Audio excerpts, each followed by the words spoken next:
Pleasant good afternoon. Welcome.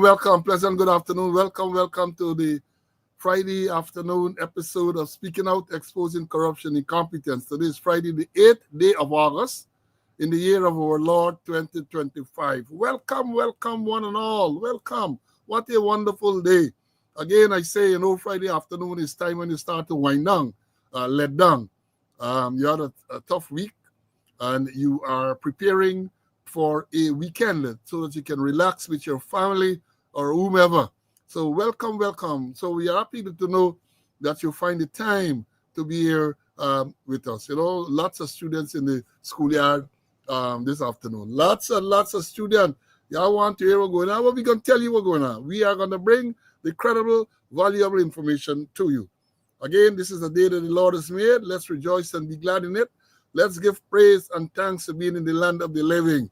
It is a privilege to be in the land of the living, and we should never, ever take that for granted. Give praise and thanks to the Almighty. Even though some of them don't believe, Some of them don't believe when something happened to them, they are, oh God. They don't believe in God, but when something happened, they say, oh God. Back in the day, I don't know if the saying still goes, the older policemen can bear me out here. You say, after God is police. So when something comes down, oh God, police. That is a sequence of words. Oh God, they are allowed, oh God. Then they call for the police. I don't know what they do now, but that is what used to happen years ago. So yes, share the life. Let them know. Some people are caught up, they tend to forget the Friday afternoon edition. So share the life, and we're going to get into it in a very, very short while. When I put out the notice, I said we're going to address this issue about this indecent and desperate attempt by the government, the promotion and to get people to vote. They're desperate. We're gonna analyze all that has taken place, even between Wednesday and now. A lot happened, and we're going to tell you about it. A lot of stuff has happened, and we are going to tell you about it. We have some other stuff to talk about, which we will do. So share. Program was scheduled at 4 o'clock, and immediately, I shouldn't say that. Scheduled at 4, and then I was a little worried because normally, from the time I get into the studio or from the time I get into the schoolyard, the thing is there. But on this occasion, it was until 4:01. Something happened with the platform. It's not your fault. 4:01, because the number of people who came in at 4:01 suggests to me that something happened and they couldn't display them in the chat at that 4 o'clock time when the 1 o'clock. I'm saying 4 o'clock, 1 o'clock. Sorry, 1 o'clock. 4 o'clock is when the doors were open, but the school gates were open at 1 p.m. So share the live, and we are going to get with you in a while. Let me run through the roll call. Ulrich was the fourth man listed. Claudia, then we have Claudius, Forgus, Joan, Brian, Carl, Gaston from Canada, Mary, Kerrian, Sean, upstate New York, Esla, Felicia. Then it was Evelyn, Anthony, Bradshaw, Petersall, and the East Bank, 11032. I love when they put the ex-policemen and the current policemen display the number, man. That display the number. You're proud to display your regulation number. Siobhan, Brenda, Roxanne, Denise, Clarence, Charlene, 15425. Even though you haven't displayed, I can call it because I remember your number well. Danny, 9731. You have Aubrey, 9053. Ivor, Patricia, Siobhan, Raul. Raul has displayed 11752. Dexter, Compton, Courtney, Aubrey, Benji, 8948. Brennan was 10065. Wayne, Marva. Then it was Joseph, Sandra, Francis Skeet from Melanie Namashana, Floyd, Vibort, and this Vibort is 9066, Lawson. Tessa, Clifton, and Clifton 9339, Pastor Smith is here. Mary, Dion, Puran Ramdas, and Sikiba Coast, Wayne from the UK, Terrence, 9795 out of Canada, All, Anthony, Simo, 0539, Simpson is in the house. Sean, the next Sean. Some of these numbers I can't remember, so I don't call them I mean, I'm a numbers thing when it comes to regulation numbers. So I just can't remember. Then we have Marcia, Kevin. Kevin was what, 12729, I think it was. Doreen, 3349. Vibord, 7464. Kerry, I can get a number. You can't get a number what James get. James don't get a number 009. License to Lake Batty, but you can't. You nowhere near there. Nowhere near there.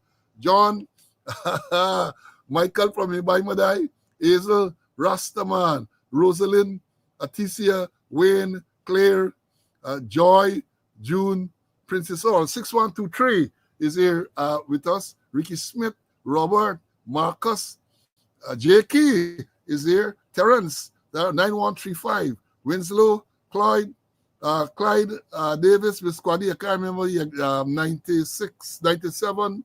What am I saying? 93. I can't remember the exact number. So forgive me. Paul is here with us. Moses, Patrick, 12128. Rodney is here. Desiree.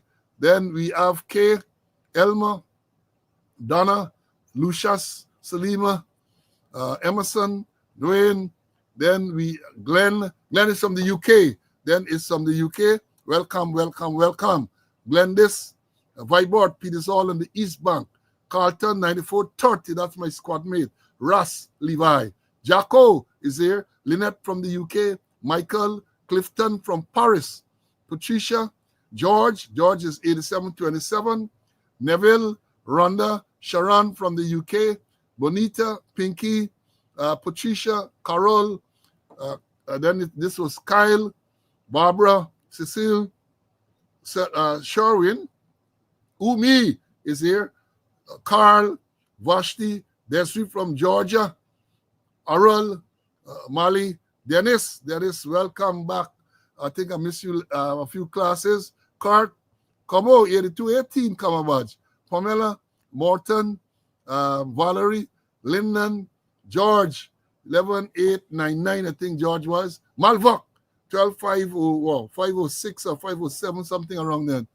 Then we have Clive, 12789. Then it was Phil, Father Masha, Selwyn, Mark, Grantley, Gordon, Michael, Margot, Denise, the secretary is there. Colin, Sion, Derek, Mark is here. Carlisle, 8046. Melinda, 12538. Then you have Desiree, Lorraine, Colin number was 8941. Then we have Janice, Hazel, Karen, Reggie, Lennox, Orin, 11897 from the UK. Then it was Oak, Heather, Ralph, Carl, Carl, my squadron, 9414 is here with us. He's from Arizona. Jermaine, Orville, Gail, William, Dion, Boo, Alexander is in the house. Then it was Allison, Mark, Angela, Dwayne, Chilo, Christy, Jack, Gifford, Rhonda, then Amstel is here. Diane, Ashley, Marlene, Leslie, Joseph, Gibbo is here. Allison, Sharon, Sandra, good luck. Tallulah, Tessa, Paulette, Karen, Barbara, Junior, Michelle, Vorlin, Gloria, Han, Cecile Semple is here. The Calypso judge. I don't know he could sing, but you know good Calypso. No enough about Calypso. Lyndon, then it was Magnell, Gavin, Cranston, 15837, Sherwin, Delan, Deborah, Leon, 789778, man. Good to see you. You're all there at the TSU back in the day. And I think Leon and them went to start the TSU branch in Borbis in those years. Then we have so those were the persons in the schoolyard. Then the first person when the gate open, Yolanda, you say you deserve all the praise and all the compliment. I agree with you.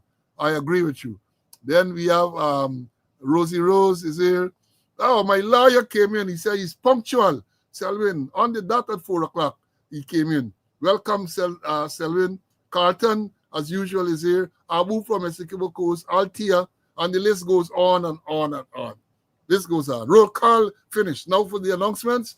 We start with those sad announcements first.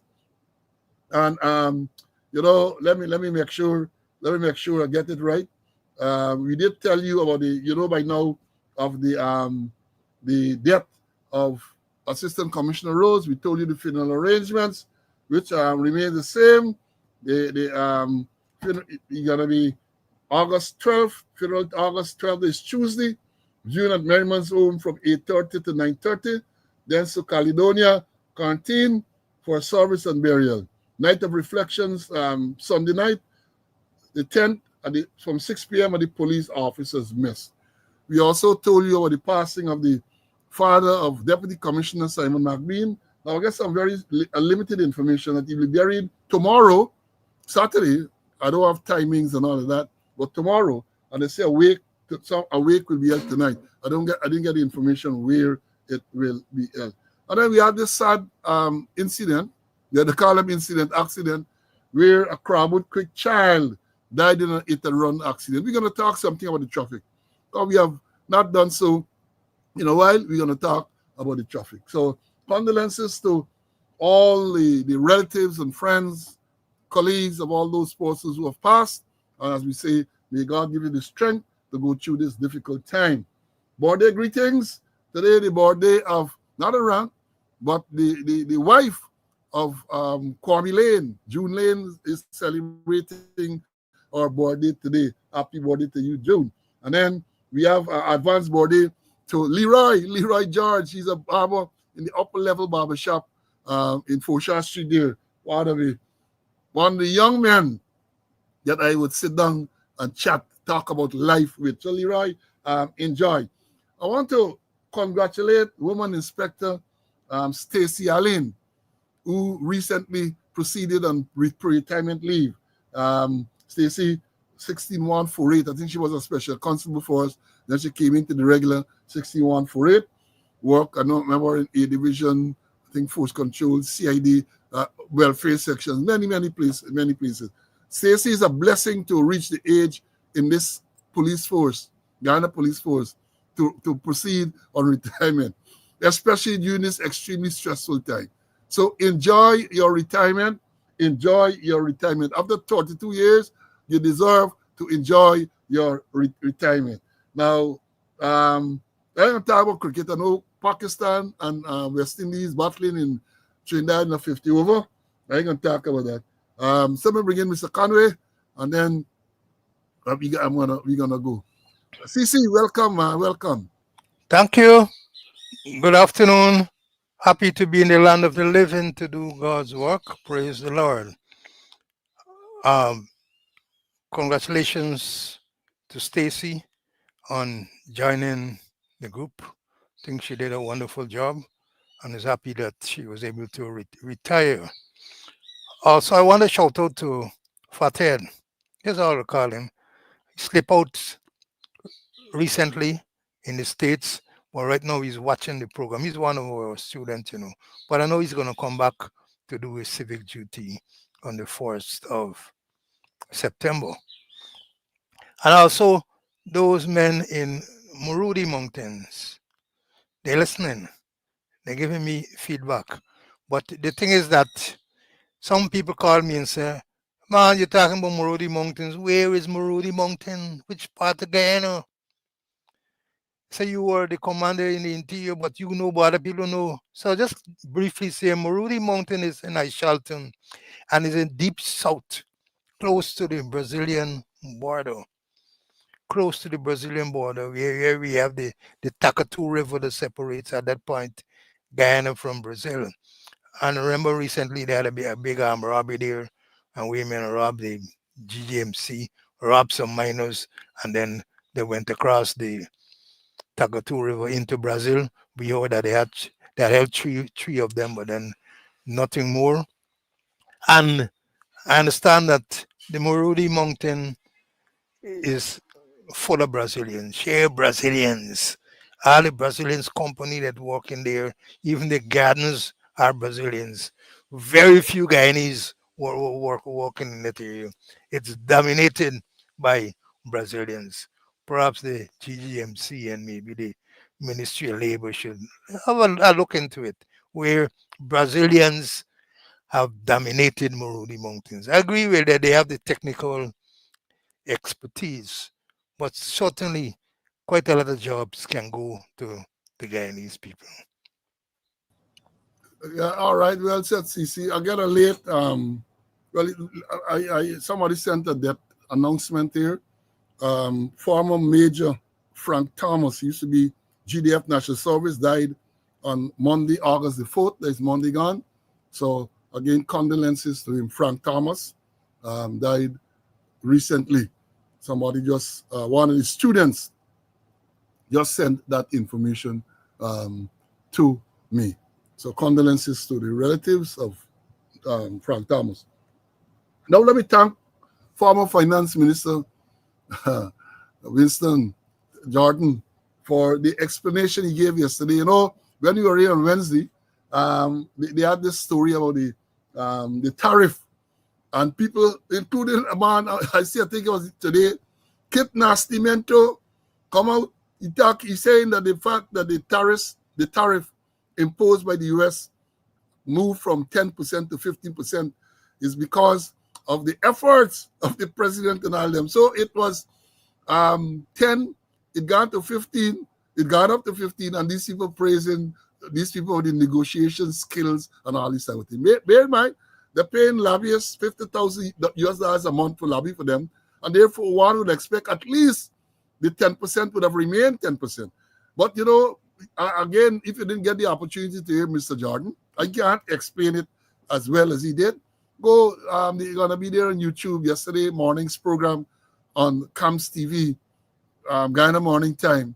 On Thursday, I encourage you again on Thursday. Don't miss Thursday. I would miss from time to time because I think the past 2 weeks I did not get to view it. But then you go back on YouTube, education, free education, brilliant presentations every week. So yesterday he addressed that, and he also addressed the issue that I asked him to talk about in relation to this thing where they tell you about no fee, no toll on the bridges. And I said, I can't do that any honor or justice. Yeah, go to YouTube. Yesterday comes Guyana Morning Time, and it was an extended session yesterday. And my son, I listened to every word that you said. Even though it was extended, I listened to every single word. So yeah, Kit Nastimento come out from the archives, and he writing all them praising. But let me tell you something. Y'all go read it. It's today, people. Sabruk News. Because Sabruk News responded to Kit Nastimento. Oh, Lord. And the response was just as long as the letter that Kit Nastimento wrote. Just as long. Brilliant response. A brilliant response. Right? So don't miss it. Don't miss it. So yes. Now let me move on. For those of you, and this is for those of you who are adventurous, men and women, those of you who are adventurous, you want to make money? U.S. announced $50 million reward for the capture of Venezuelan dictator Nicolas Maduro. That came out yesterday. the United States government is offering $50 million reward for the capture of Venezuelan dictator Nicolas Maduro. Hear what the thing say. The Trump administration on Thursday, yesterday, offered a $50 million reward for information leading to the arrest of Venezuelan dictator Nicolas Maduro. And the quote, Maduro uses foreign terrorist organizations like Tren de Agro, Sinaloa, and cartels of the Suns to bring deadly drugs and violence into our country. That's what Attorney General Pambondi said in a video post on X. The Drug Enforcement Administration has thus far seized 30 tons of cocaine linked to Maduro and his associate, Bondi said, and nearly 7 tons linked to Maduro himself, which represent a primary source of income for the deadly cartel based in Venezuela and Mexico. The Attorney General noted that cocaine linked to Maduro's smuggling scheme is often laced with fentanyl and has resulted in the loss of destruction of countless of American lives. In March 2020, Maduro, 62, was hit with a slew of federal charges in the Southern District of New York related to his drug trafficking efforts, including narco-terrorism, conspiracy to import cocaine, possession of machine gun and destructive devices, and conspiracy to possess machine gun and destructive devices. Following the indictment, President Trump four-term administration had initially offered 15 million reward for his capture. The State Department under former President Biden raised the bounty to 25 million. And on January 10, the Trump administration doubled it. He did it on the 10th, January 10th, which the Trump administration doubled on Thursday to 50 million. The DOJ, that is the Department of Justice, has seized 700 million of Maduro's linked assets, including 2 private jets, 9 vehicles, and more. Yet Maduro's reign of terror continues, Bondi said. He is one of the largest narco traffickers in the world and a threat to our national security, she added. Bondi vowed that under President Trump leadership, Maduro will not escape justice and he will be held accountable for his despicable crimes. So no, 50 million is offered. So all of you who adventurous, all of you get certain skills and so on, all of them who they're wrong, you could decide to form a group and go and get your 50 million. And the important thing, one of the important things is drug smuggling. That is what he's accused of, drug smuggling. You know, a police officer, him not sir, gets sanctioned for as a drug trafficker. So let's see where that will go.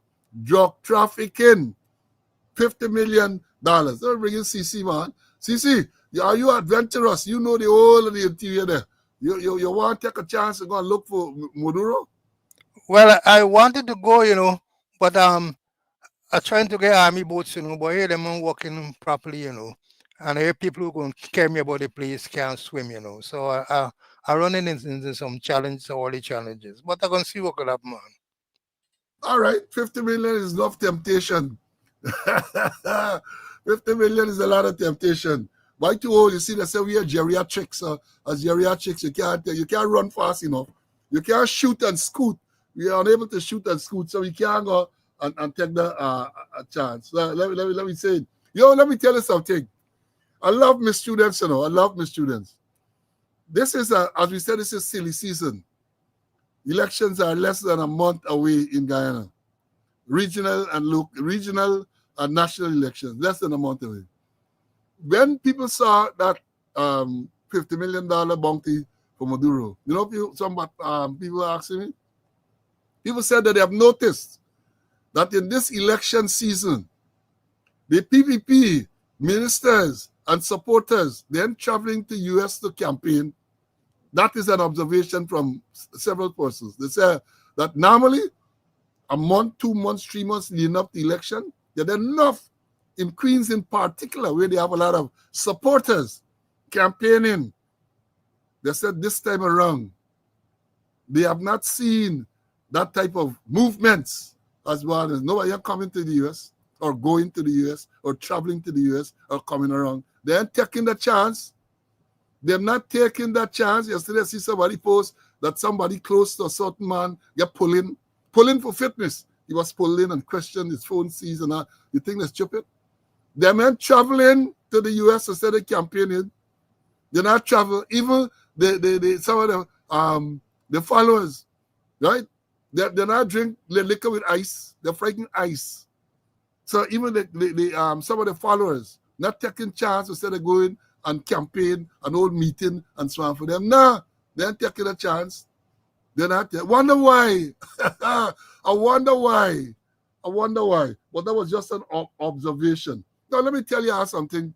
Let me ask CC if you know why these people are not traveling more. Let me give you a response. CC, do you know why all of these government ministers and all them government supporters, them big time, they not travel to the U.S. instead of campaigning in this campaign season? You think it would be a pleasure to wear them fancy jackets, them fancy suits. And I want to wear them fancy suits, man. Them suits others wear when you're a guest of the state, a guest of the state. So they don't want to be a guest of the state, so they won't go. It's free thing, And some one of the students telling me they're going to Canada tonight, huh? They're going to Canada. They wind up like Roger Khan. Roger Khan was deported from Suriname via Trinidad. Hear this. Those of you know the geography, Suriname is to the east of Guyana. Just the Contine River separates Guyana from Suriname. And when Roger Khan was held in Suriname, he was extradited to Guyana via Trinidad. So rather than crossing the Contine River, they flew him to Trinidad with an intention to bring him to Ghana, and he was picked up in Trinidad and taken to the US. So them people ain't taking chance. They weren't taking chance. They ain't going to Canada, they ain't going nowhere. They ain't going nowhere near no plane, right? At this stage.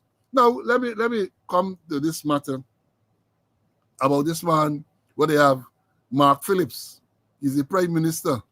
I just call him lying Mark Phillips, because I know for matter get the evidence where he lied in an affidavit. He lied in an affidavit, and I said that is among the perjury. I want to swear and lie and affidavit perjury. But you know, this animal farm that they call Guyana, nothing can happen to you. At least yet, nothing can happen to you. Now he was caught in another lie. This is this is Dennis Raval from the Mirror Waves reported on the 4th of August. Right? Let me read part to you. Although Prime Minister Mark Phillips had almost 3 months ago stated that a $7 million contract had been allocated to the Canadian-based Method 4 engineering to supervise the over $400 million expansion of the Guyana Power and Light GPL grid. The power company's chief on Sunday said no deal was signed with that company. In response to opposition parliamentarian Walter Lawrence's question in the National Assembly on May the 23rd, 2025, Mr. Phillips had said that, quote, the name of the company that was allocated the consultancy contract is Method 4. Method 4. That is the name of the company. It is a Canadian company, Method 4, end of quote. The Prime Minister had told the National Assembly that the cost of hiring Method 4 would have been US $7 million. But the tender evaluation document published by the National Procurement and Tender Administration Board states that the bid amount was $9,792,500. They can't get the figures right. And you know, the other part of this that is of note is that this company, right? This company, they say here, on July the 17th, 2025, Cabinet granted it no objection to the National Procurement Tender Administration Board recommendation that the contract be awarded to Inter-Energy Group for a fee of $650,000 US per month. $650,000 US per month. Interagency officials said that they could be working in Guyana for at least 2 years.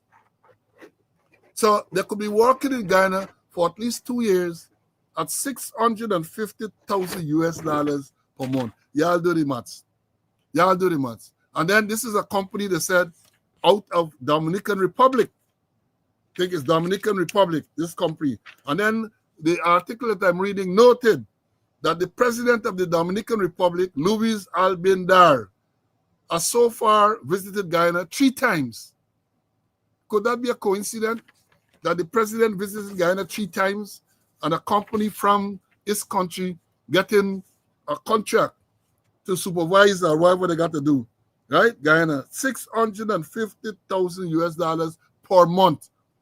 And they say, that's what they say. That's what they're saying, that they're likely to be working for at least 2 years. Oh, but there's we money, you know. There's we money. There's how we money going. That is how our money is going. And what happened? You're still getting blackout. Up to the other day, there a couple of days ago, lengthy blackout you get. And they're coming up board, even a board, strip the thing, something for. I mean, we in a sad state. And well, I must tell you that in this thing, the GPL, Guyana Power and Light, Chief Executive Officer Kesh Nandalal, he said while the invitation to bid was advertised, we did not complete the process. He said GPL had questions about the bidder's experience. So they decide that the bidder, this thing what Mark Phillips tell me, had been allocated, this company, what they call Method 4 from Canada. Mark Phillips said in Parliament that it was allocated. Now Kesh Nandala and them say, hey, the company, during the process, we did not complete the process, right? And then when they say, resulting the bidders did not have the experience, yeah, resulting in a decision not to award a contract to them. Yeah, Claudius, big money, man, in 2 years. In 2 years. I can't call all them now. Them not getting me dizzy. All right, like the squatter, not and get value. Not and get value. That's what the squatter said. Squatter said, Guyana get 750,000 people. No, 750, not 1,000, 750 people. And he said the 83 square miles. So forget about them not, man, not to get value. So Claudius when you come here and tell me that is in 2 years' time is a 156 with enough zero behind. Not to get value, man. Not to get value. So it's 156. That's what they're going to tell us. It is 156. Mr. Conway, what say you about this lying prime minister we get by the name of Mark Phillips? Disgrace. I wouldn't be surprised, if he comes out with another statement saying he was so advised. He was so advised.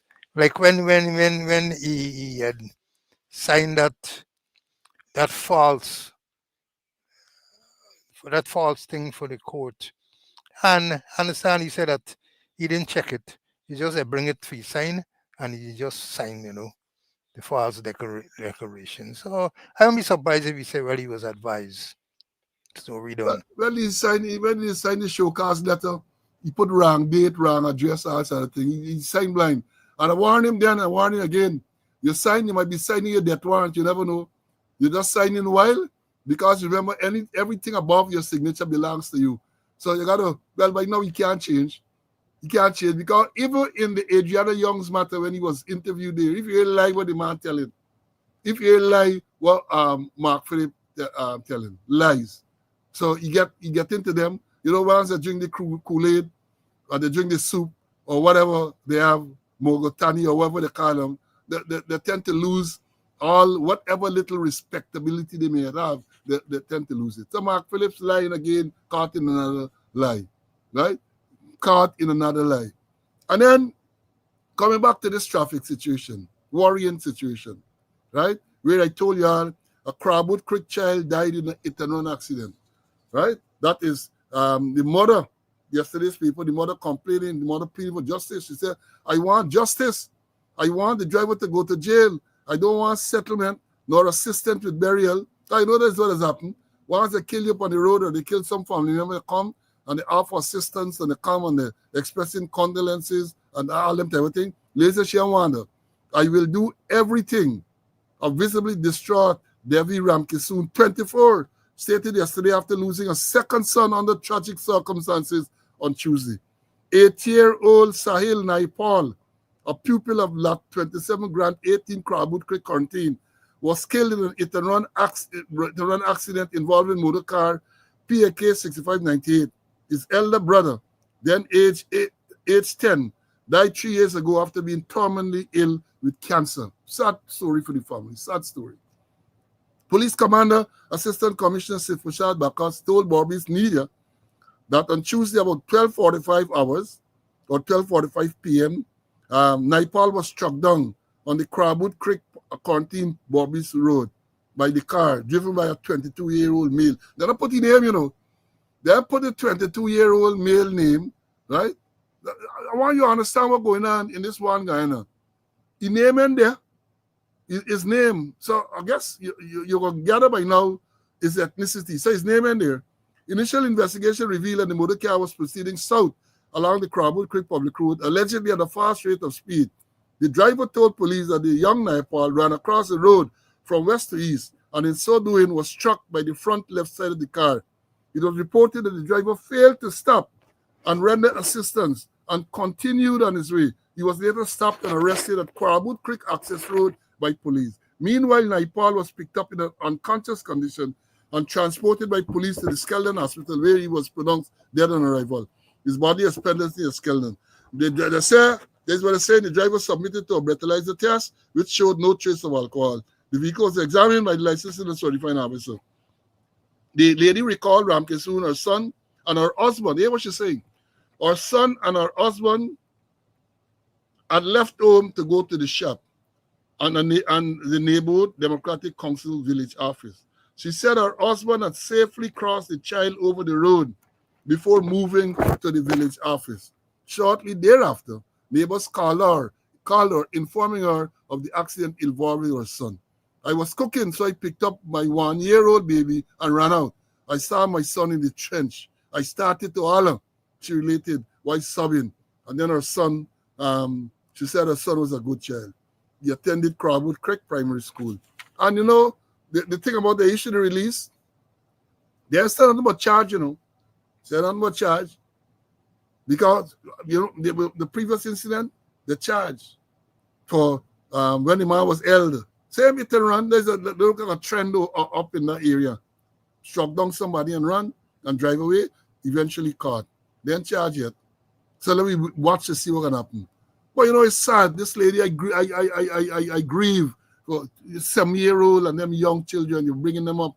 They have so much promise, and because of a reckless set of people on the road, God, they say he was speeding. They say he was speeding. And that brings me to the point before bringing Mr. Conway. I saw recently, they had something where they are looking to. Let me get it right. Something to do with the traffic situation, right? Something to do with here it is. A multi-sectorial road safety board set up to craft strategies and campaigns. Campaigns again. Hear what they're telling us here? This is reported on Tuesday, the 29th of July. The Marara Waves. Multi-sectorial road safety board set up to craft strategies and campaigns. Hear what it says. Even as Guyana has so far recorded 70 deaths on our road for the year, efforts are underway by the government, private sector, and non-governmental stakeholders to improve road safety through several strategies and campaigns. I don't like hearing the word campaigns. The article goes on to say, led by United Kingdom headquarters Adoan Consultancy Limited, the 15 to 20 members of the Road Safety Implementation Board include decision makers from the Guyana Police Force, Ministry of Home Affairs, Insurance Association of Guyana, and the National Road Safety Council, whose tasks include the crafting of seven plans on deter and detect, data-driven road safety, national conversation, road safety flow, road infrastructure, pave the way, and clinical response. Founder of and head of this agency is Greg Quinn. Greg Quinn is a former British High Commissioner to Guyana. Addressing these issues point in the direction of legislation, infrastructure, communication, response to accident, and the behavior of drivers. Quote, only by having a truly cross-government and private sector approach can we make a difference, end the quote. He told the Guyana National Safety Stakeholders Forum 2025. That was held at the Ministry of Home Affairs in collaboration with the Guyana Police Force and the NRSC. The fourth stage of this project entails designing, selecting, and implementing some early quick wins and other suggestions to show a positive impact on the country's devastating levels of death and injuries on Guyana's road. That's what Mr. Quinn said. Then at another part here, they say what? The Guyana National Road Safety Council praised the introduction of speed cameras, saying it was effective in slowing down motorists.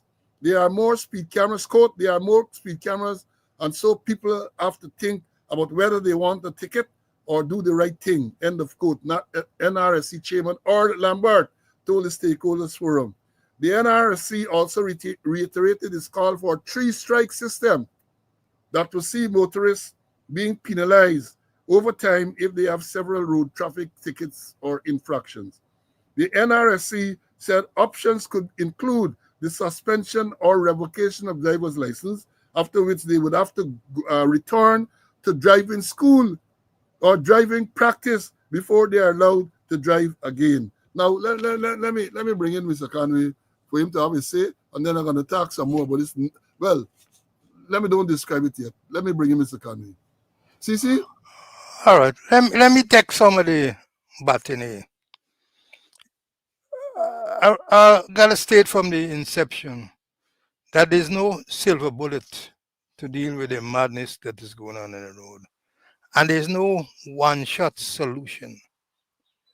It calls for an holistic approach. What they're doing, they're picking the overhanging fruits and they're not looking at the root causes of the accident, of the madness that is going on in the road. Yes, they bring in Quinn and others and they're trying something there, but they're not going up the way that they ought to. There are too many issues and concerns dealing with traffic. And traffic, it got to be data driven. It's got to be data driven. I remember when we were looking at crime and we established what we call ISIS, Integrated Crime Intelligence System, where they employed data entry clerks and they send the information to the Ministry of Affairs, which I think which wasn't the correct thing. And then I remember Roy used to give us this crime situation medicinally. But what they got to do for me, establish a a traffic information system, analyze it. But the data, the controls must be at traffic headquarters or at police headquarters, not elsewhere. And the thing is that they got to do proper analysis. Proper analysis they're not doing. And only though, in when they're compiling their stats, they're cocking the thing. They're cocking it. They're ghosting. Don't put in this one. This one is an incident. This one is not an accident. This one is happened on a bridge. It is not. It is not. It is not an accident.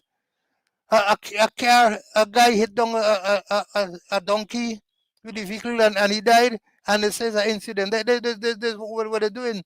They're not really approaching this thing as they are to. And then when you look at how they behave in West Demerara, the deadliest roads in this country, and what happened?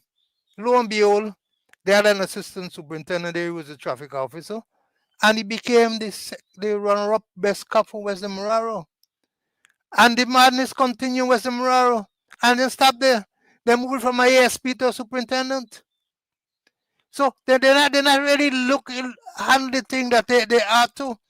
And then the big one, the jaguar or the leopard or the elephant in the room, the sea, the corruption. The corruption as it relates to driver's license. They get Zaro doing the theory. And like Zaro, they are paragon of virtues. What Zaro say is there nobody checking on them. There's no checks and balance on Zaro doing the theory. No checks is being done there. Must be because Zaro build computer centers about the place, so maybe it's payback time for them. And then the practical exercises, the practical tests.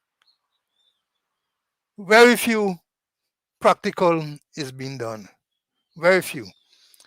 But then if you go to GRA full up with persons with competence. Because when you do the practical tests and you pass, they give you what you call a certificate of competence. And you take it to GRA and you get your driver's license. But very few persons are doing practical, and GRA, you go to GRA and check, and GRA full up with persons who they say pass the practical examination. And they got to look at it. They got to look careful on it. You mentioned Kit Nascimento. I don't believe in all the time, but in an article he wrote on the 29th of July, I think last year, talking about traffic, here he said, I have, however, investigated the process and found from practical conversation that many fully licensed drivers have been able to avoid taking the practical road driving test by bribing police officers and receiving a license. This means that the obvious results of this practice is that there are some drivers on the road who may have never actually driven a motor vehicle before becoming fully licensed. There's what Kit Nascimento said. And I believe him on this one. And then I always talk about Rowan Singh, retired senior superintendent of police.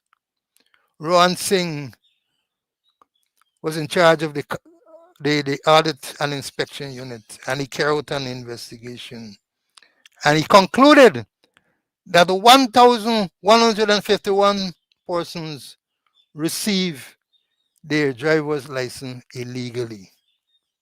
Some never do no theory, some never do no practical. They receive them illegally. And he classified them as potential killers.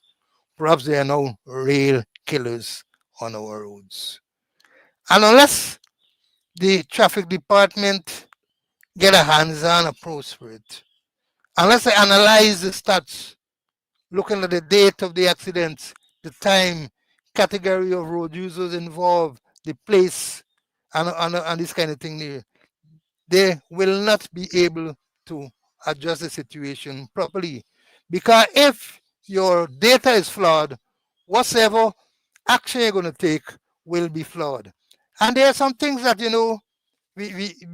they can do, They're talking about safe eye system. I know what I mean.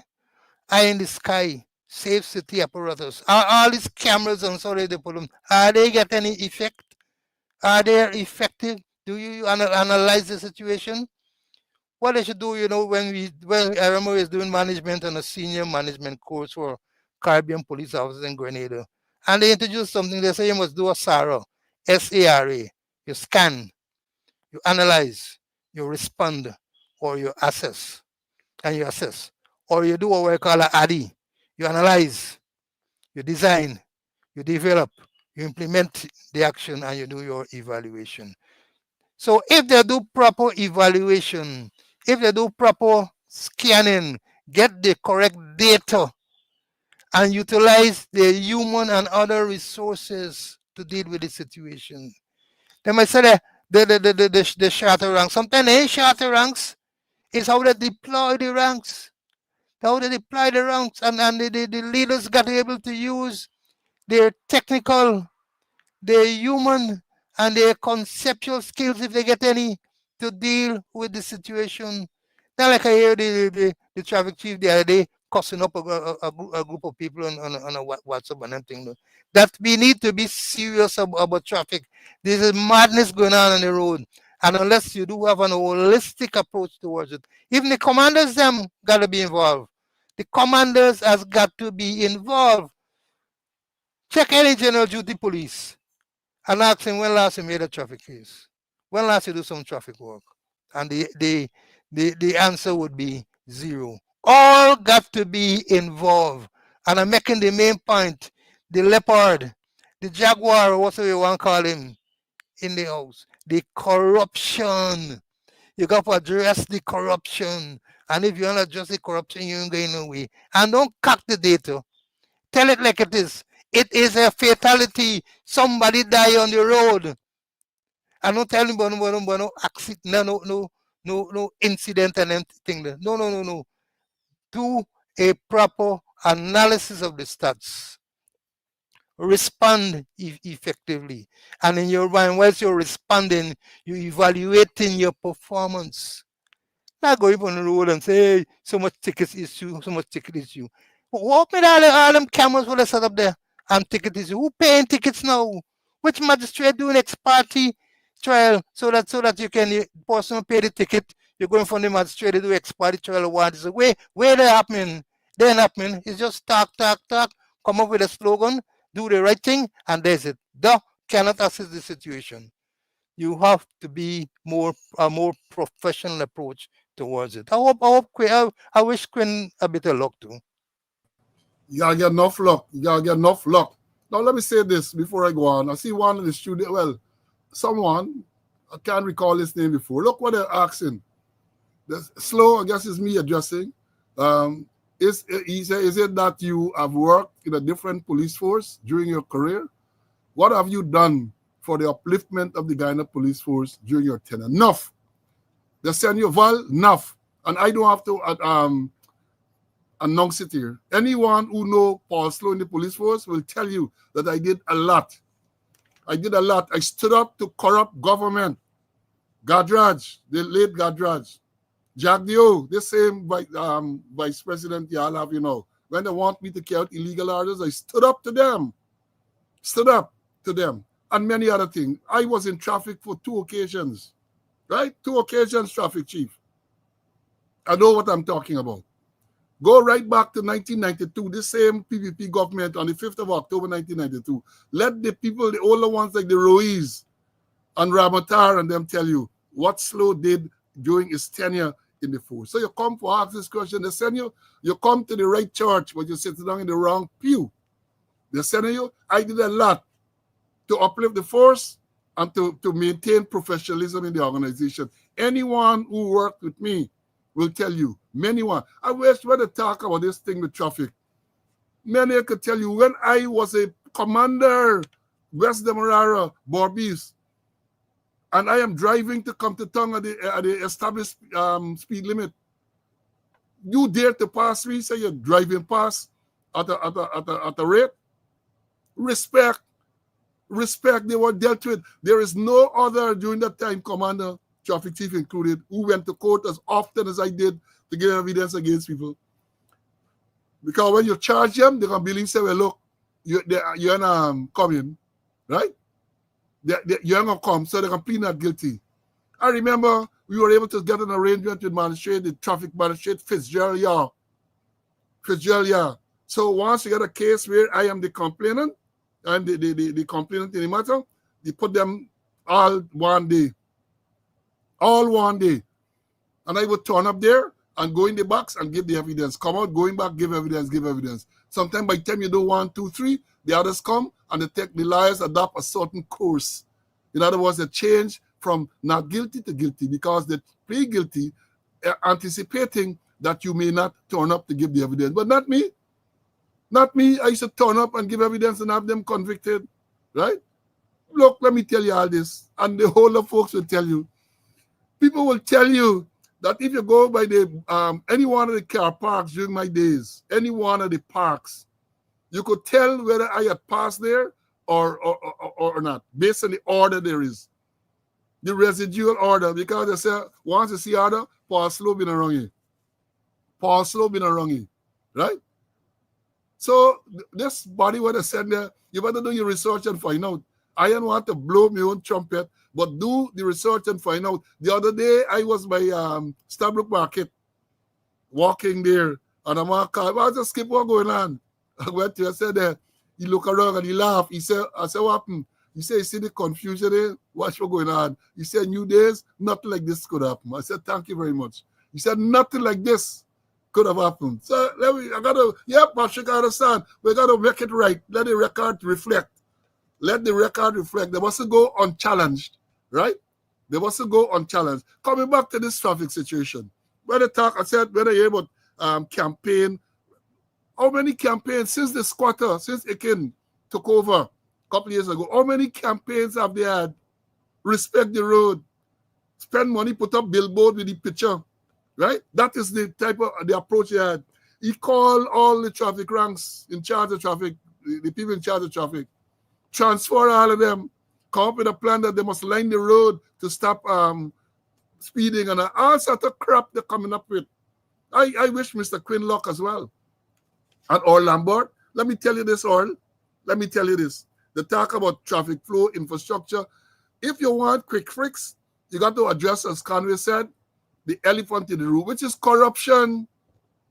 People driving who should not be on the road. And I have said repeatedly, when you have these accidents, don't just investigate the cause of the accident. Go further. How the people got the license. In recent times, so many motorcyclists were killed on the road. Investigate all of that, and that will tell a story. I said that one of the things, Mr. Quinn, this is directed to you. One of the things that they have to do is to declare the situation, the traffic situation in the country as an emergency, a national emergency, right? You have so many archaic and old-fashioned stuff. Mr. Conway talked about the driver's license. The police should not be responsible for conducting tests of driver's license. They don't have the capacity. The government should establish a Ministry of Transport or something like that to look into driver's license, fitness to motor vehicle, road service license, all of those things. Those things should be taken away from the police. They have enough resources now.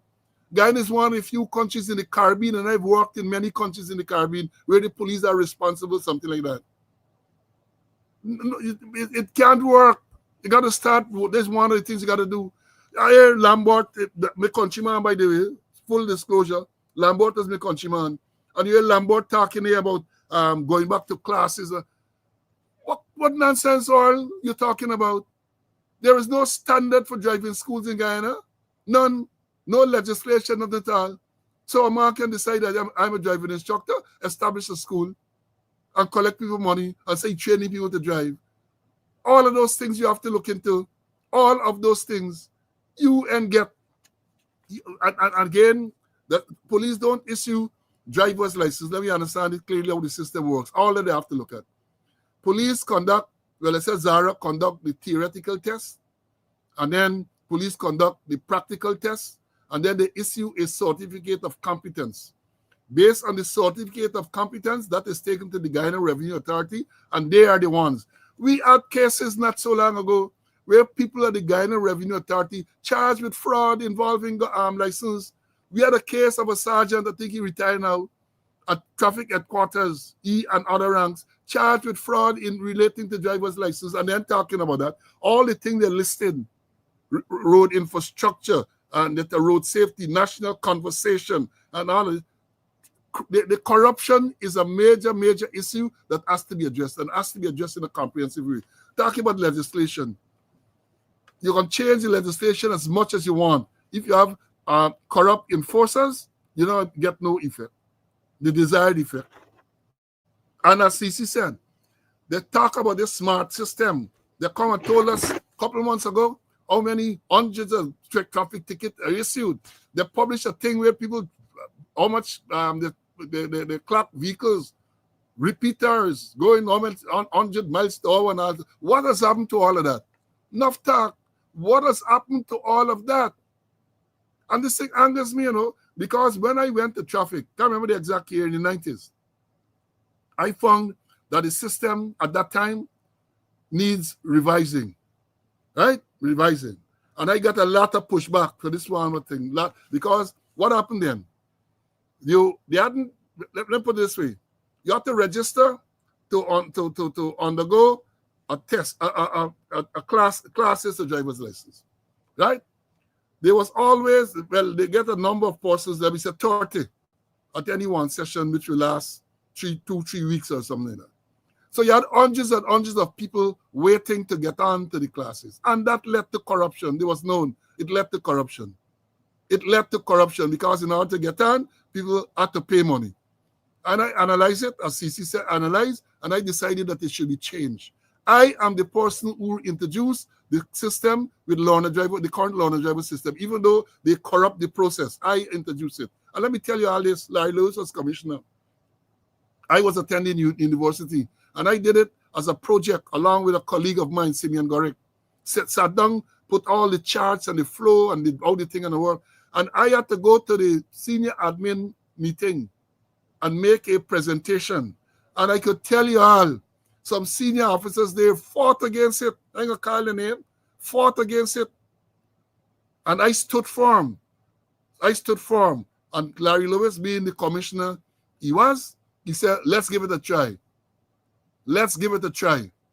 And the thing started to work, where at least there was no big backlog of people coming to pay money for get onto the program. I said, well, why? Let's get the package, get the information, get learner driver, and give them the package, give them a chance to study. They come to tutorials. When they're ready, they take the examination. Let's do it that way. But they corrupt the process, because I can tell you, when we set the questions, there were about 3 or 4 packages, different questions, right? So on any day when the exam was to be taken. Even me, the traffic chief, if you were to ask me what were the questions, I don't know.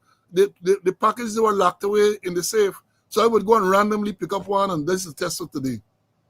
I would randomly pick it up, there is a test of today. And we had the test being supervised by people not only in traffic, you had other officers that to oversee that theoretical examination. Because I learned that the hard way, I went to West Demerara. My first station when I left TSU, went there, and when the test time, practical test, if you see people, and all them passing. So one day, I'm going to call the man who was in charge there at the time, the traffic man. I'm going to call him in. He got family in the force, so I don't want to embarrass them. One day I went there. I was a 2IC City Bombery. And I said, look, when you are ready for the practical exam, let me know. They came and said they're ready to do the practical examination. I said, all right, I will be part of this thing. I ain't doing the exam, but I'm going to oversee what's going on. Within 5 or 6 minutes, if they are 10, it reduced to 1 or none. All of them disappear. That is the type of thing you have to do if you want to manage properly. That is the type you have to do, right? That is what you have to do. But they sit down in the office. Have you ever seen the current traffic chief on the road say looking at traffic and all him everything? I have not seen him. Perhaps he does, but the visibility is not there. You got to go on the road. Traffic is on the road. And let me tell you this, even in my time, you never had so much work as a traffic chief that you got to sit down in the office all day and deal with files and deal with paperwork. Never. So you get in the mornings, I will go with my driver a 1 hour or so, see what's going on. And that opens your eyes as to what's going on in the road. All the corruption and all the lawlessness. I have done a lot when I was there. A lot. I did a lot. So I'm saying to them that if you're talking about driving school, there is no, if you want to bring law, maybe you're going to bring in law dealing with driving school. They talk about the same suspension and revocation. The laws are there for driver's license to be suspended if you're charged with causing death. Maybe you want to have it suspended for other reasons. The magistrates are empowered under the law as it is now to what we call it, to disqualify you from holding or obtaining.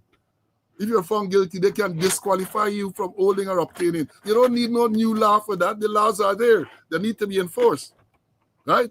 You're talking about point system, 3 strike.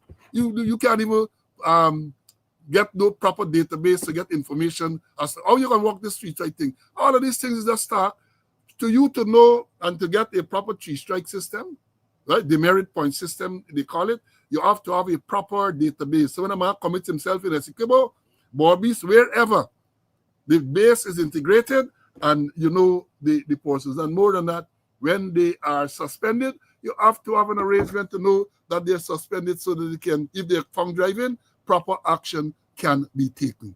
So we understand this thing clearly, right? So all of this is enough talk. I wish them well. Let me understand this thing clearly.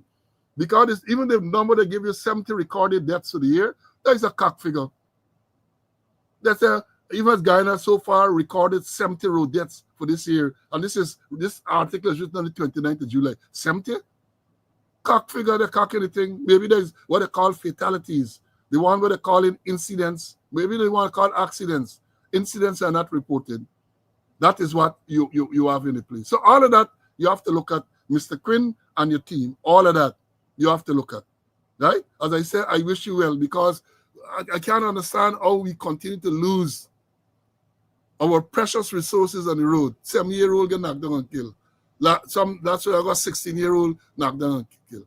That is what you have in this place. And this government is incapable of putting measures in place. I get statements here. We don't have the time here now. This is happening to go through it. Where not so long ago, that thing the president called. You remember the president called the commissioner? Let me see if I find one for y'all, man. President called the commissioner. They had this interaction, and the officers met somewhere there, and the commissioner was called upon to make a presentation, right?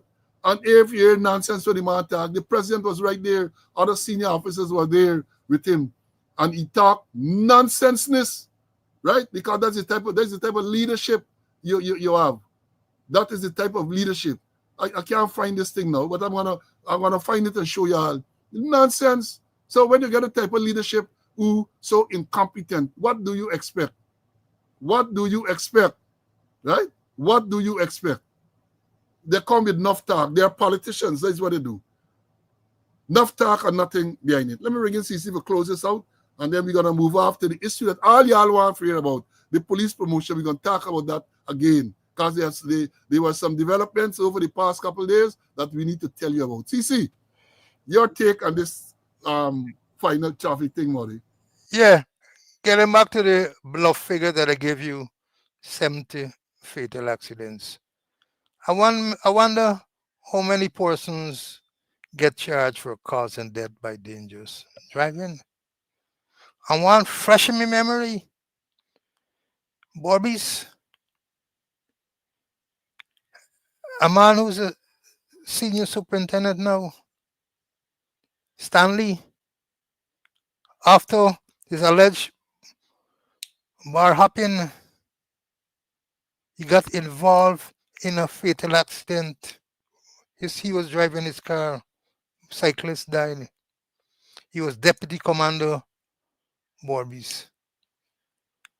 And in a matter of days, they removed him from Borbis. He was deputy commander and they sent him to Region 8 as commander. Just involved days after he involved in a fatal accident. And today, he's now a senior superintendent.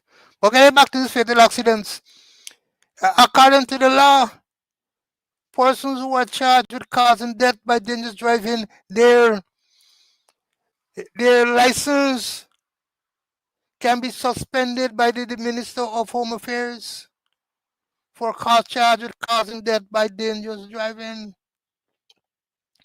And if the practical examinations, Paul, you have put up a policy paper that the commissioner approved, Larry approved, that when they're doing the practical exercises, not only the certifying officer there, a member of the general duty section got to be there. And not only that, they have to send a list of the persons who are registered to do the practical examination to the commander. And commander will select somebody to go and supervise it. And at the end of it, they will submit a report to the commander saying how many persons did the practical and how many passed. And let me jump to Bobby's. When I went there as commander, I discovered that Springlands, I always talk the story, had the best drivers in this country. If 10 registered to do the practical, all 10 will pass. I check the figures and I call the traffic man and say, hey, don't send no 100% and give me. I ain't taking no 100% pass. I don't care how you do it. I ain't taking no 100% pass. And he said that he is a certifying officer. He can give people driver license, not the commander. The commander is not empowered to give anybody any license. It's he. And the situation continue. And then I send for you. As I give you instructions, I not carry out the instructions. As I know that I'm not a certifying officer, but I'm the commander. Was a Friday afternoon. I said from Monday morning, you transfer to Oriello police station. You can go and certify them boats that pass in Oriello. He said, Skippo, give me a couple moments. I said, I can't give because I find you floating in the Quarantine River or I find you dead somewhere because apparently you're taking the people their money for give them driver license. And he went to Oriello and he spent a couple of months and he left the work. The thing is that saying, and I repeat that, the commanders got to be involved. Don't leave it at the traffic man alone. And the traffic commanders must know what is going on. Doesn't make no get put their hand on the traffic situation. All got to be involved or all will be consumed. So the situation in traffic, it calls for a holistic approach. Not only the traffic people, but also the general duty, the CID, and all must be involved in it, or the chaos will continue. Yeah, yeah, share the life, share the life. We're gonna talk after After I play our favorite song, we're gonna talk about the promotions. This indecent and unconstitutional arrangement to promote people in the force. But first, listen to this. And this country got some really stupid people, really. Yeah, and I got some stupid people, boy. Guyana got some stupid people, boy. That's the anthem when they planning to deploy. A fresh coat at right before elections. Smile for the combat, skip the inspections. The road broke up 1 week later, but we still get broke by the same dictator. We stupid, now we just tired. Watching them sell the future, we inspired. Them say we backward, don't know we work, but we watching them budgets swell up like bird. Millions vanish like it take a flight, and all we get is black hat and pothole fright. Work forecast high, dreams in a vice, but the minister just buy a third paradise. School little children can't get lunch for eat, but the house got marble and gold tile suite. Vote buying in play, they got the script. Paint a little cross and do a quick road fix. Development coming, they sing that song, but 5 years done and the pipe still wrong. We ain't stupid, we done woke up. Now we checking receipts and calling bluff. This the year we flip the page, turn that stupid into righteous rage. They think we stupid, cause we humble and poor, but we've been taking notes since 94. We see who get land, who family rich, who get contracts and who get rich. They laugh at we hustle, call we names while them deep in suit and running games. But tell me, who really looking dumb when the people rise and beat that drum? We got eyes wide open, ears to the ground. Truth like fire, it can't stay down, belly empty. But the mindful fed this revolution, cooking homemade bread. Wobble the road and take the praise. Them say one broke it in 7 days. Who said we stupid, blind and slow, but we they counting every dollar them blow. Who build the road and take the praise? Them say one broke it in 7 days. Who said we stupid, blind and slow, but we they counting every dollar them blow.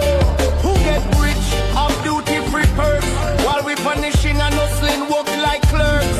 Who said the system fair and clean?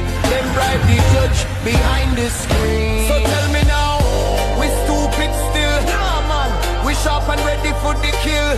What we voting with this time round?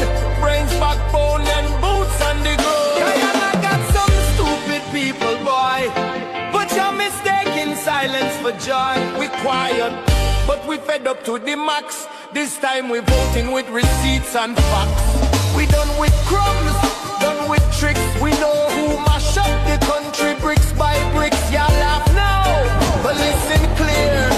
The stupid people taking back the chair.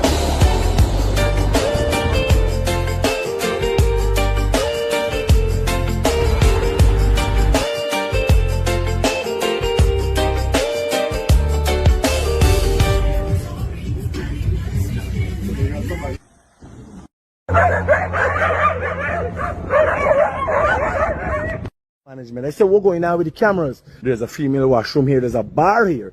The management explained to me that when you come and if you're going to use the pool, closed circuit television cameras were active at the Doubleday Hotel during the time 11-year-old Adriana Young went missing, according to Dr. Dexter Todd, the attorney representing the child's family.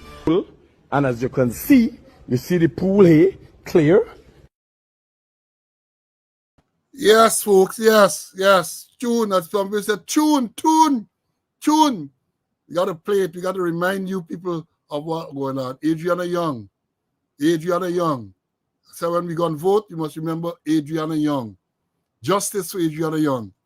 People say the president violating the Constitution, and Article 94 provides for him to remove from office. Don't let me wait for Article 94 to be implemented. Right?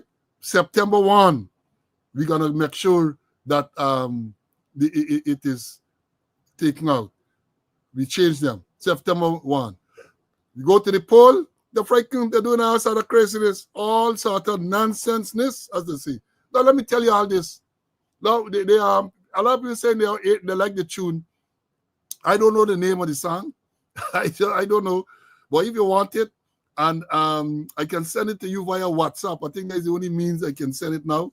So if you open me up with your WhatsApp number, I should be able to send it to you. I don't know the name of the song, but the words, the lyrics are telling, very, very revealing of all the corruption that is going on. Talking about corruption, we talk here on this program, and let me preface it as we have done before by saying every single person has a right to support whichever party they choose. That is what it should be. That's what the Constitution says. However, they're not applying in Guyana, right? They're not applying in Guyana. Because if you're associated with certain party, they stop your bank account with us and all other spurious reasons and all this type of thing. Very selectively, they're doing that, right? Now, my friend Winston Jordan yesterday mentioned it. I tell you, I look at the program about the public servants. We got public servants, including policemen and soldiers and so on, who forget about the professionalism. As I have said before, that you in the force, whether you're police, you're soldier, you're fire, you have a right to support whichever party you want to support. But buddy, you can't be wearing party uniform and all them type of thing, or party t-shirt and all them thing. And Mr. Jordan made the point yesterday.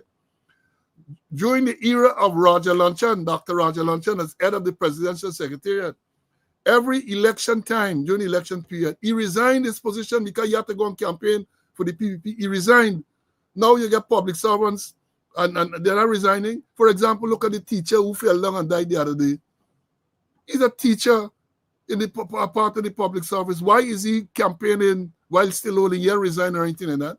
And we now have policemen and soldiers who are publicly, I showed you all this one before, look, publicly police and soldiers. That was the promotion. We had showed you one before with the Sergeant Johnson from East Pennington's police station. She got on the PPP polo and a cup in she hand. Well, open little shit there in the cup for them to drink. That is what happened. It is wrong. Not that you're supporting a party. This is a police sergeant, we understand. It is wrong for you to be openly displaying your allegiance like that. Wrong. And then the soldiers then taking left. Look at this one here. Look at this one. This is a soldier, Lieutenant Colonel Edgel, we understand. I did my research. He's supposed to be Lieutenant Colonel Edgel. He's supposed to be the ADC of the president. He's just somewhere leading march with red shirt. That is what he's doing.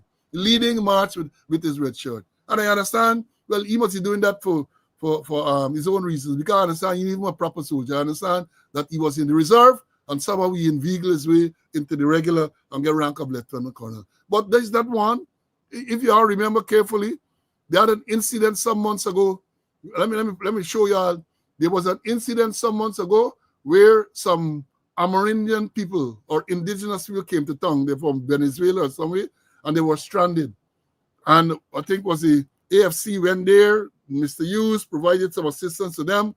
And the people said that it's the PPP people tell them they must come to town.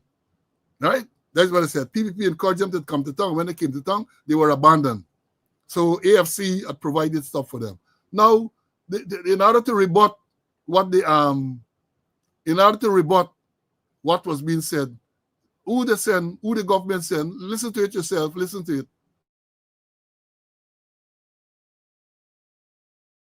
To His Excellency, Dr. Mohammed, good evening. I am Lieutenant Colonel Earl Edgel, aide-de-camp to His Excellency, Dr. Mohammed Irfan Ali. Last Thursday, we were in Essequibo, and there were lots of persons around His Excellency taking photos and asking for assistance. At no time at all was the President or persons associated with the President invited anyone to Georgetown. However, on Friday, a group of individuals claiming to be from Essequibo turned up at State House, claiming that His Excellency instructed that they come down to Georgetown. I made contact with His Excellency and I was instructed to provide humanitarian assistance as he never invited or encouraged them to come to Georgetown. We took them to the Wangiana kitchen just opposite State House, and we fed just about 30 persons, adults, and about 15 children, ranging from as young as a newborn to about 9 years old. We then gave them hampers as instructed by His Excellency. I then made contact with the Guyana Defense Force and got a bus to assist in transporting them to Puerto Rico. Whilst at Puerto Rico, they were given dinner, they were housed for the night, and they were given breakfast the next morning. And other financial assistance that they received, as well as transportation on the boat to Essequibo. It is appalling to now hear and see that the same set of individuals are in town making outlandish claims. I feel as though our assistance has been wasted and we are being targeted without cause. I will present photos to show that on Friday they received their hampers. I thank you. I'm talking about our assistance. This is a serving member of the Guyana Defense Force, holding a very senior rank of a lieutenant colonel, right? That is a political function. He's the aide de camp for the president. A statement has to be made. What happened? The president and get for PR people. What happened to DPI and all those people? But you got Ejel, the same man who now turn up marching. You can see marching with the people in there. He making that type of statement. He is marching with PPP supporters dressed in the red polo shirt as well. And no wonder people don't respect people now in the uniform services, because they are bringing the services into disrepute. There is no way the aide de camp to the president should have been making that type of statement. Yeah, let me agree that, look, maybe the people came, the president never invited them, and they claim that the president invited them. That is a work for one of the political people to do. Not you, Ejil, not you or Ejil. But that is the problem you get. You got to sing a breakdown in the old system. And it is being encouraged by the government because they are short-sighted. All they're seeing is vote. All they're seeing is a vote, and they don't care what happened. They don't care. You break down all these institutions. They don't care. They don't care. It's going to come back to bite them. It will come back to bite them. First of all, we going to get rid of them on the 1st of September, but you can still haunt them. You're going to bite them. You can't encourage those things and talk about a professional organization. You can't. You can't talk about a professional police force and a professional GDF, and you get senior officers in particular. What do you believe the junior people will think of them? What? Can't do that. You just can't do it. And y'all could come for me. I'm ready for y'all because I can defend my position. It is wrong. It is wrong. It is unprofessional. And the talkers, other thing that has come not so long ago was Bonham death anniversary and so on. You even during Bonham time, you see any police and thing wearing Bonham thing and Swan said the Depon campaign and all this everything. You ever saw that? But as I said, they don't care. And it's going to come back because you're breaking down these organizations, these institutions, and you're going to come back to bite you in the backside. Let me bring in CC for him to have his say, and then we're going to talk about the other part of the unprofessional thing, the promotion. Share the life. Yes, CC, let me hear you. Well, Agile, consistency of conduct. We had him defending the president when they abandoned those Amerindian people. And now he, with the red shirt, leading a parade, a lieutenant colonel in the army, a lieutenant colonel, but as you say, he was no real trained police, reservists and workers. Maybe they could be part of it, But it is reprehensible. It is reprehensible. So you sound like Jack Dew there. Reprehensible, man. I gotta repeat it for emphasis. It's reprehensible. Now let me talk about these promotions that they're making, that they have made and are continuing to make. Again, let me preface this thing by saying that I have nothing against the ranks who are promoted. I'm talking about the system. So Gilbert make a comment that he gets a Lance Corporal and I am fighting it down. Me, I'm fighting down no individual. I am not fighting down any. Understand this thing clearly. I am talking about the system. This broken, corrupt system. That is what I am talking about. So, just to refresh y'all, Wednesday morning last, the 30th of July, the president said he got a vision. And as a result of that, over 2,000 ranks, they said, were assembled at the police officers' mess. And the president said to them that he got promoted based on education. He said a lot of things. A lot of things. Promotions are going to be made by the 1st of August. That's Friday. But I said then, and I'm saying it again, President has no authority to promote anyone in the police force, even a constable.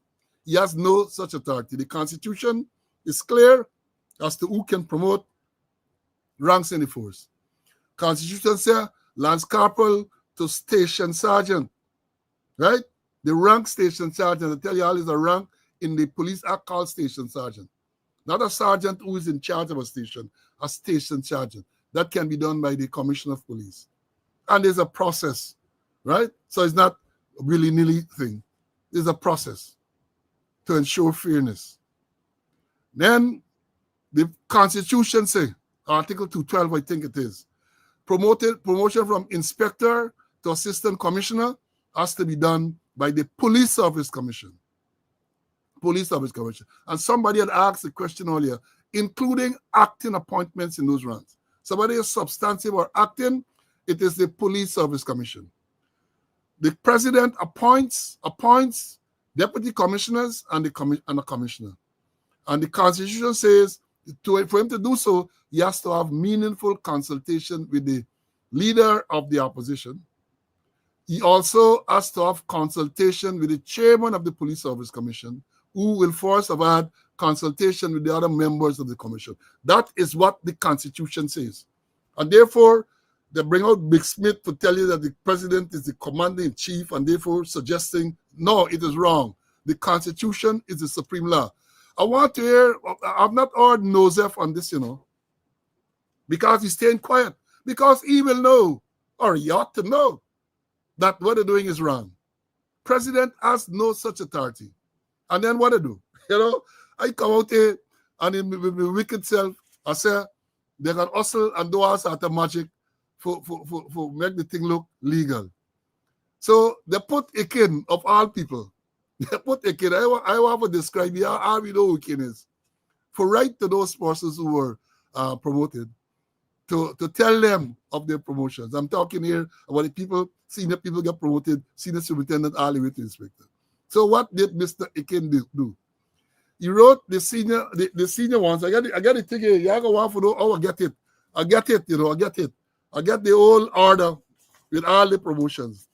So the senior people were written to and were told that, and I was a senior, I'm talking about the people from senior superintendent all the way down to assistant superintendent, right? That everybody right to tell them that the Police Service Commission had approved your promotion from the 1st of January 2025. Had approved. So in other words, we're telling them that these promotions were approved from the 1st of January, but somehow promotions came out on the 26th or the 27th of February, and I forget to mention y'all, so now we are mentioning you. I want you to listen to this carefully. Listen to this carefully. Then he went on to tell the inspectors, he wrote them, I see copies of letter, man. He wrote them to tell them that the Police Service Commission had approved their appointment to inspector from the 1st of August 2025. Well, I said, well, this man proper dons because the life of the Police Service Commission ended around the 30th or the 31st of May this year. So they could not have had approved any promotion from the 1st of August. It is unconstitutional, illegal. So what they do? When they issue the order now, hey, this thing I'm gonna laugh. They decide that all the promotions are effective from the 1st of January 2025. All. So this thing we talk about 1st of August, all now 1st of January. And right away, you get a problem I have pointed out before. Because people would have lost their seniority. So everybody get the same date now. It's problems down the line. Problems down the line. Everybody get the same date. Problems down the line. They go so far that the Gilbert will come and vex and thing because he's the man who cussed out the sergeant. And I say there's something wrong because they said that these people ought not to have had any disciplinary matters, must be of good conduct. And some people say maybe the sergeant did not report Gilbert's conduct. But I say, well, when they do this assessment now, because they say a message was sent by Bodram, admin, last week, I think it was Thursday or so, to tell people that you got to make recommendations. The commanders must make recommendations, right? And when they make recommendations, they should include, they should take into consideration that if the person had a pending disciplinary matters, a disciplinary matter should not be considered. If they had any previous disciplinary matter, they ought not to be considered. In addition to that, you're supposed to do an appraisal. Annual appraisal must be favorable. Well, annual appraisal, something done years now. They don't do annual appraisals, right? So I don't know what they're talking about. And they set some criteria. President did not say that when he announced. So people left there on Wednesday feeling that once they reach, here what he said. Here what they say.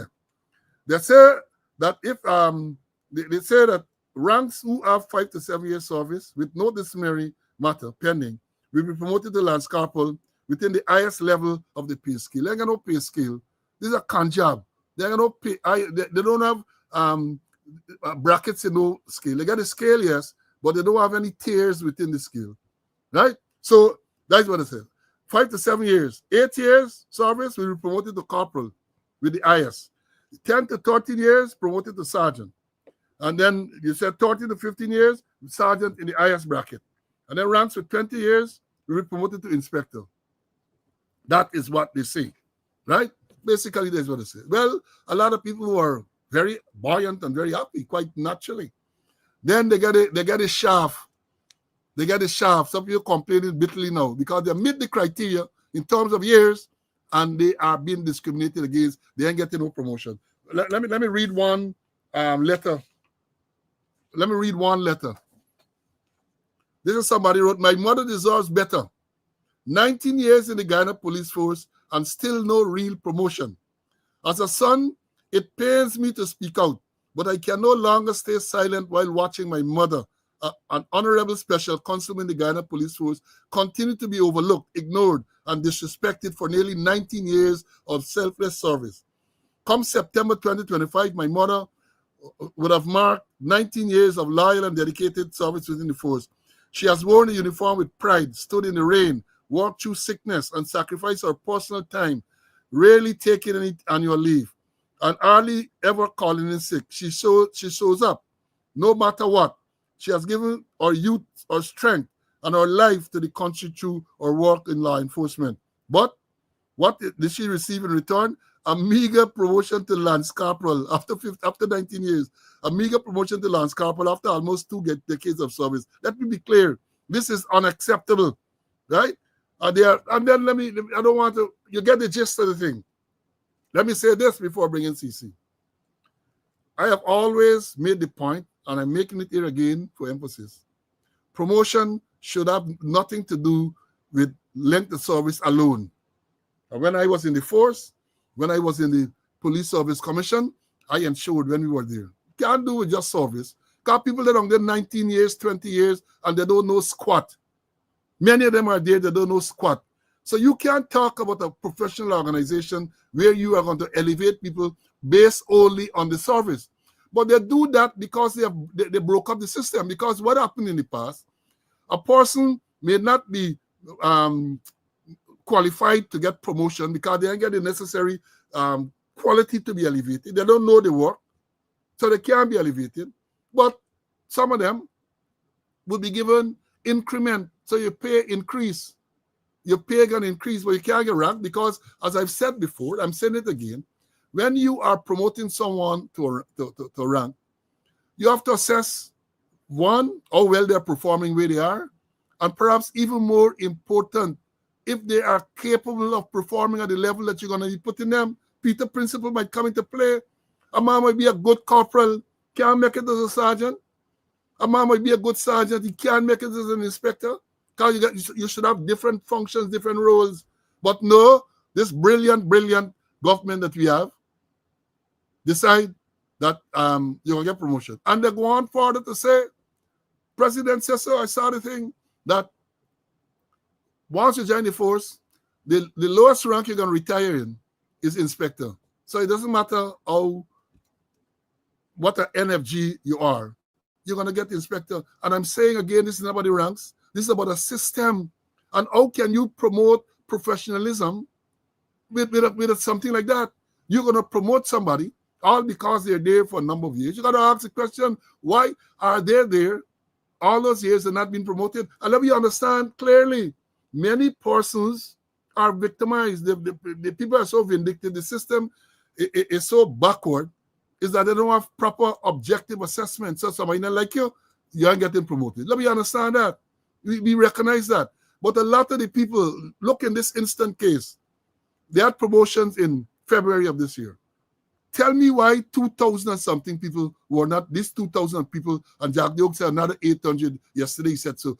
How come these people were not promoted? One of the reasons why they were not promoted perhaps would be the fact that the establishment is filled. It is filled. Because when we talk about establishment, until now, I understand they're making a move to increase the establishment. But at this stage, as we speak to you now, the force establishment calls for one commissioner.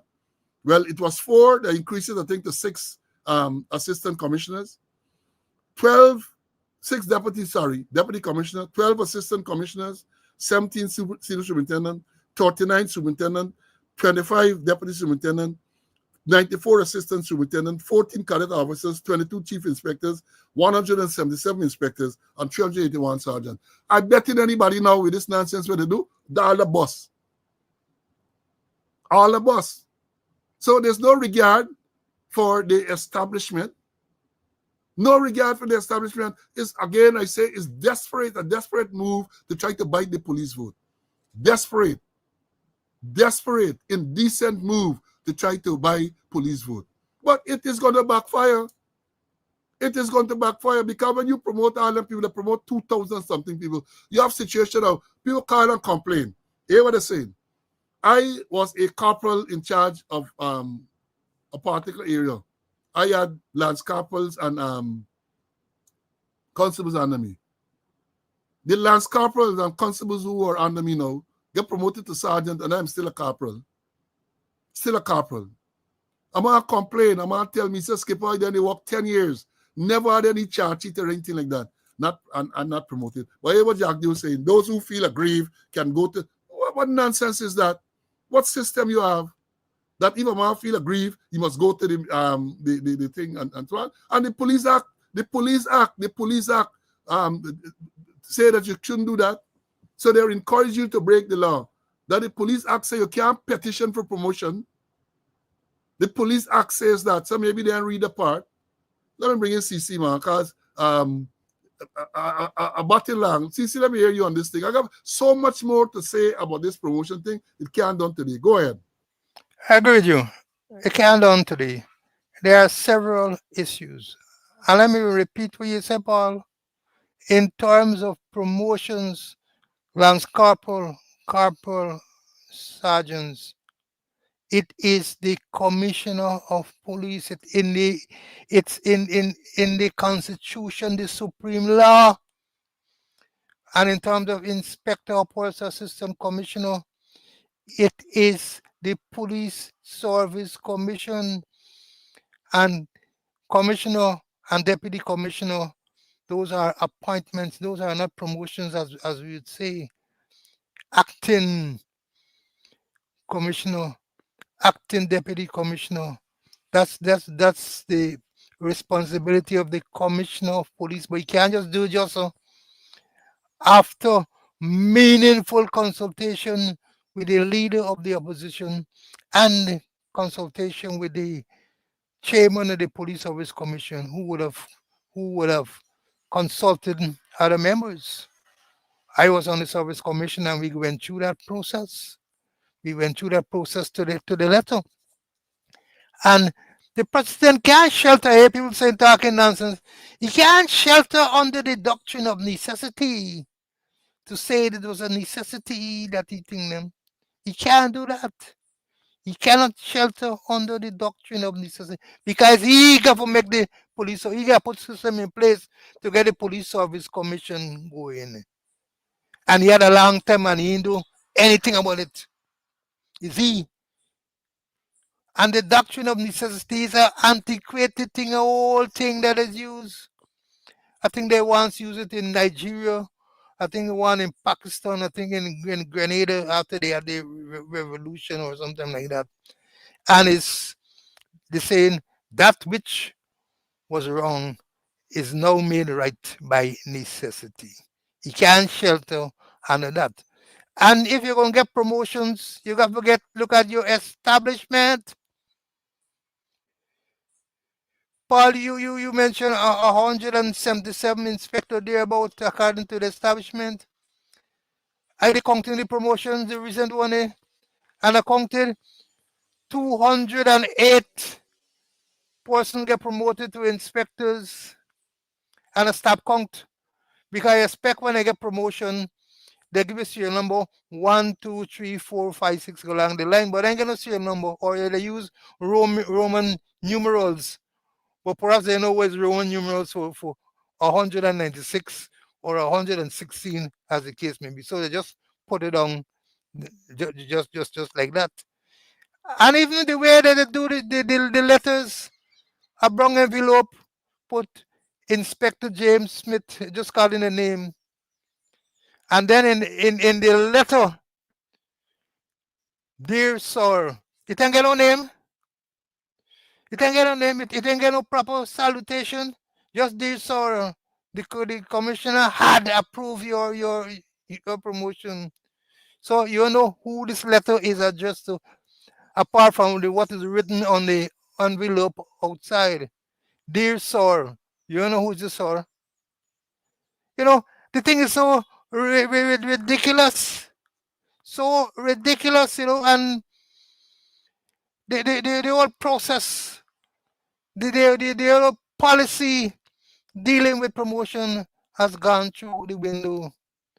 The president flying like a seagull, hot up the whole place, make a little noise, and then he flying away. How could you do something like that? A noble institution like the Guyana Police Force, more promotion for inspector than what is the and the establishment. You don't say, well, as we used to tell me, you bust the establishment by 1 or 2. And then, this been going on for some time. How in his name they getting paid? I heard them who the last promotion and get paid yet, according to the rank that they carry. That the thing is that when you're making out for your payroll on a monthly basis, you have to quote the establishment and quote how much people you are making the plea to get promoted. For example, 96 sergeant you get, for sake of argument, they get 96 or let me go down.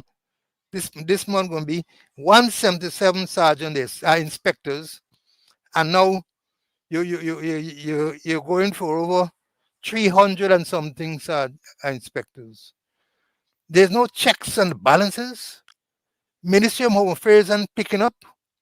The Audit Department and picking up. The Ministry of Finance and picking up. The PS Home Affairs, who's the accounting officer for the Guyana Police Force, he ain't picking up. They just allow things to slide like that. They're making a mockery of this thing. The Constitution is the supreme law. And you can't go and change it like that. If you want to change it, you got to go to Parliament. You got to get 2/3 majority to change the Constitution. But no, the president breaching, a serial breacher, even if breach is the correct word, he breaching it several over and over. He breached it when he suspended us on Paul of the Guts to challenge him, and we support him, and then Gino Passad rip him to pieces. The Constitution must be obeyed to the letter. There's not North Korea. And the president is a creature of the Constitution. I said so over and over. You got to bow down to the Constitution. And then and any action you take, any law you take that collides with the Constitution, it is a fatality. It is not an accident or an incident. It is a fatality. It is death to the action, death to the promotion.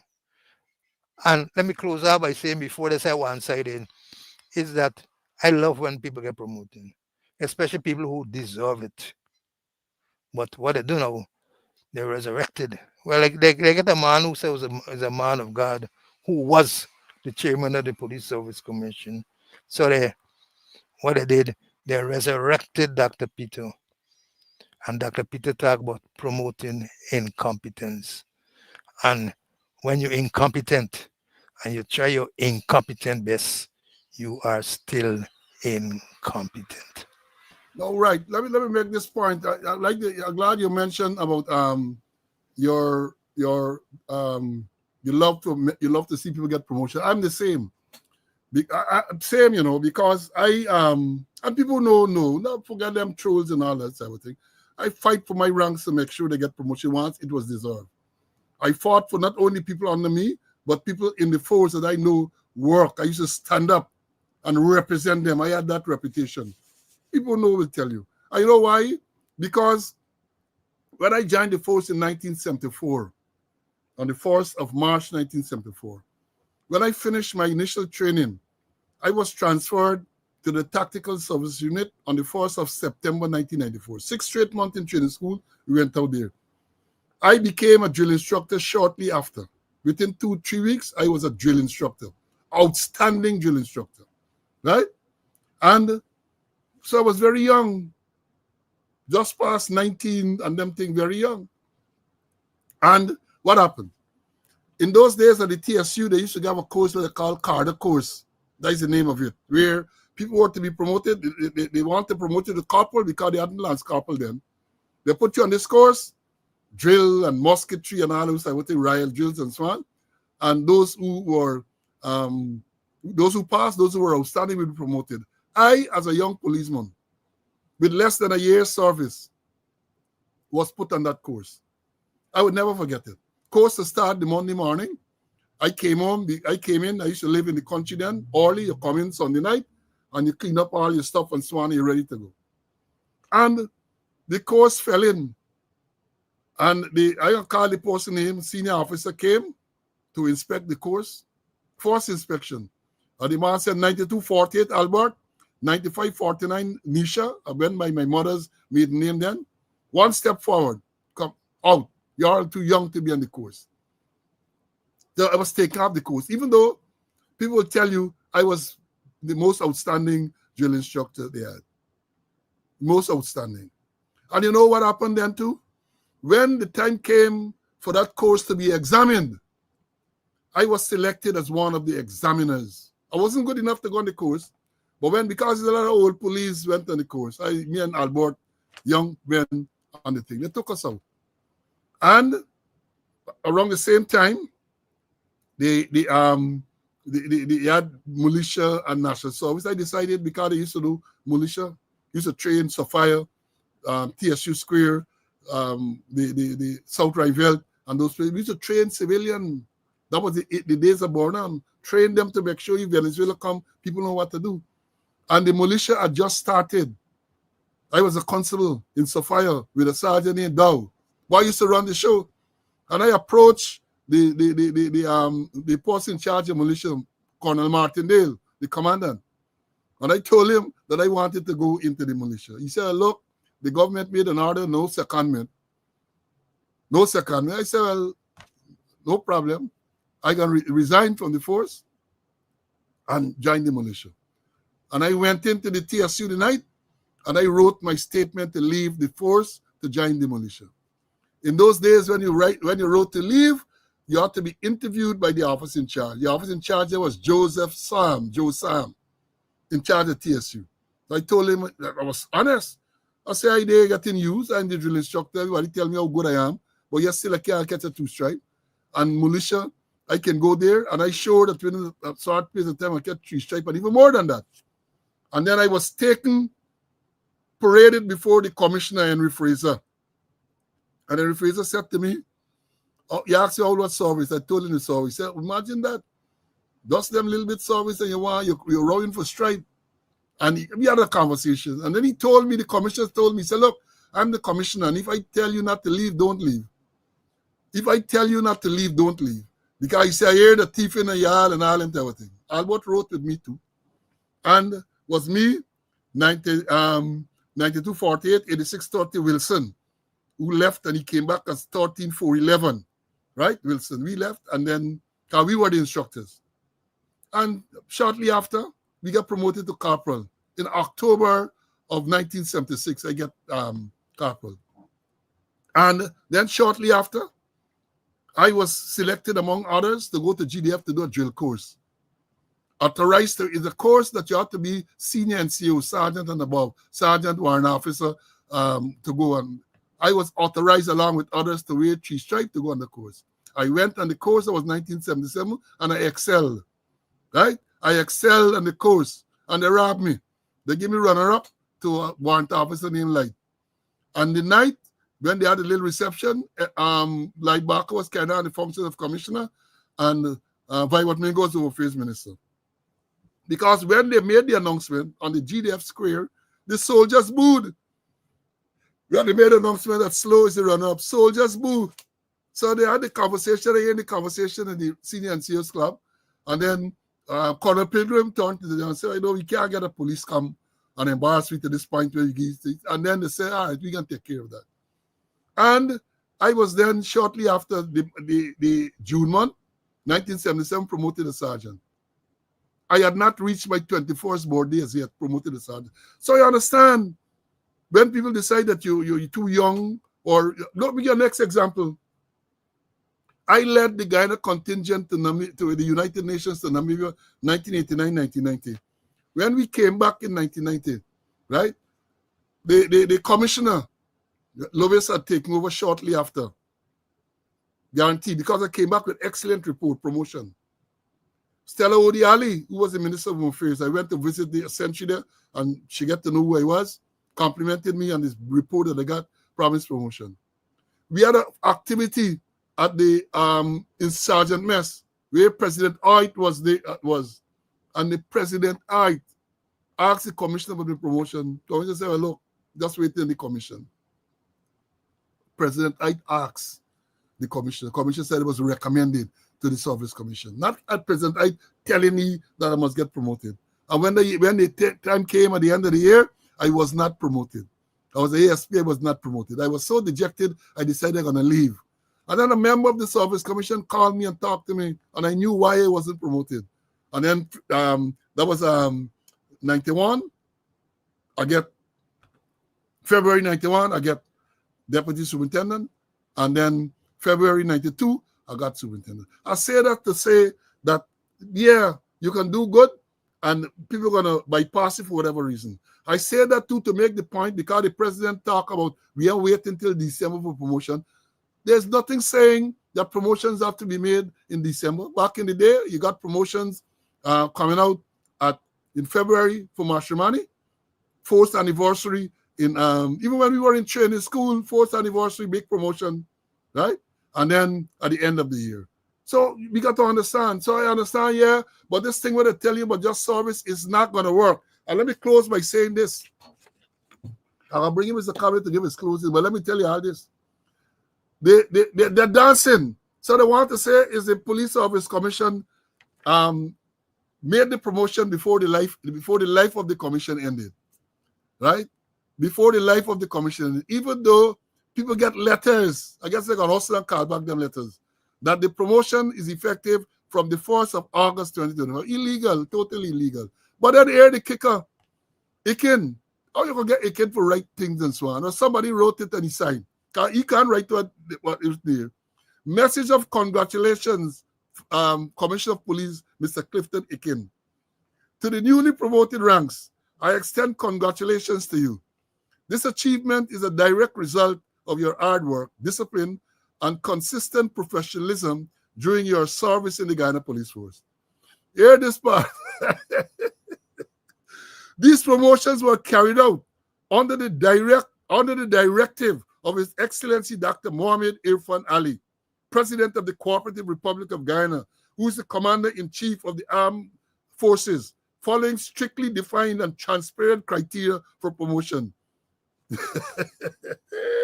You have to forgive me. The President said, and Budram wrote to say what the criteria for promotion are. So much service, you ain't got no charge sheet, you got a proper assessment, and it can write in showing the President under the bus.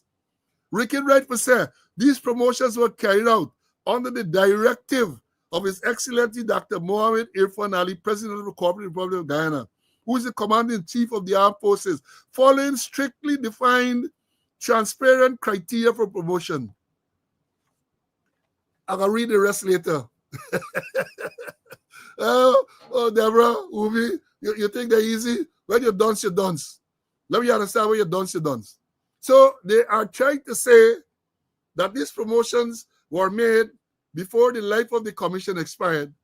But it keep telling people that the promotions came in the direction and the directive of His Excellency. He joined the President under the bus. That's why you can. What do you expect? What do you expect? Come on and tell you all, I got a lot of stuff more to go into this thing because I understand. They want to know, you know, a cabinet paper. They put it together, cabinet paper, right? And in case they want to know, they see the paper. They get a copy of the paper where they're saying how they're reforming this promotion thing. And they do. But let me tell you all, the cabinet. Let me tell you all, cabinet. When you sit down to talk about promotions in the police force of and above the rank of inspector, I want you all to read Article 226 of the Constitution. And I can do it on the next program. I'll read it and explain it. Article 226, ask Nosef to explain what Article 226 means. Ask Nosef to explain to you when in 2017, the then government instructed or attempted to, well, not attempt, they instructed the chairman of the Police Service Commission, who was alleged, the members of that commission, not members, there was an allegation that they're collecting money to promote people. And an investigation was done. And based on the findings of the investigation, the government took a decision, at least that is what Mr. Arman wrote to say, that they should hold on promotion until thing. Nandalal went to court and challenged it. He said Article 226 debars any government, any institution, any organization, anybody from interfering with the functions of the Police Service Commission. And he was successful. I have the article here to read. We got 10 today. He was successful. So y'all tread carefully. When you get a cabinet to say they're going to write to the commission to tell them what are the rules of promotion, nonsenseness. Nonsenseness. And I hope my lawyer friends at Santibay are waiting. And when they come with that nonsense to challenge it in court. Because the precedents are there. Nandalal and them said the precedent. They took Mr. Arman to court. And the Chief Justice was skating in her ruling. She pointed out Article 226 of the Constitution to them and said, you cannot do that. Article, let me tell you a little part of the thing. I get a little part of it. Oh, let me tell you a little part. The time running out. And I want to keep you out from your little Friday afternoon drink and so on, right?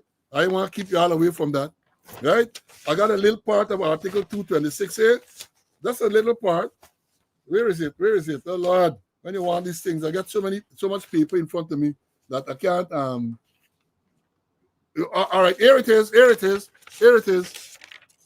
Here it is. Here what Article 226 says. Article 226 says, save as otherwise provided in this Constitution. in the exercise of its function under the Constitution, a commission shall not be subject to the direction or control of any other authority, including cabinet. That's me part. They're not subject to the control of any other authority, including cabinet. So y'all dance there.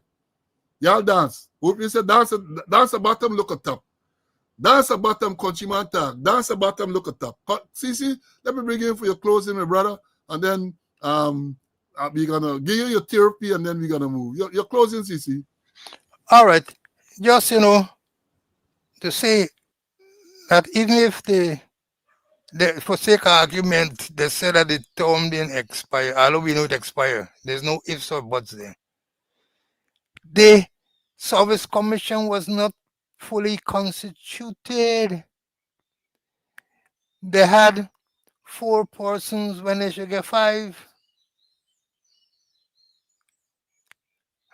Conway died, my cousin, and he was not replaced. And in a ruling by the Chief Justice, who is now acting Chancellor, that in its present state, it cannot perform any functions of the commission. You got to forget all 5 persons. So the whole thing was illegal. And Paul, just allow me to talk a bit of promotion. My first promotion, since we're talking promotion. I remember I was working at Miconi 3.5 wonderful years. Learned a lot. 7464 Smith and them guide me. 6792 Benji Rose, Master Sergeant, the best sergeant I ever worked with. And I got transferred to Maduro. And then I promoted shortly after, I think a year after promotion was. And a message came in that 9027 Conway get promoted, Constable Conway get promoted to corporal. Radio message in the morning, and in the afternoon, another message. I must travel out on the next flight to see the commando. And I went there the Monday morning, catch a flight from Maduro, went there. And he said, "You want to know what's sent for you for?" I said, "Yes, sir."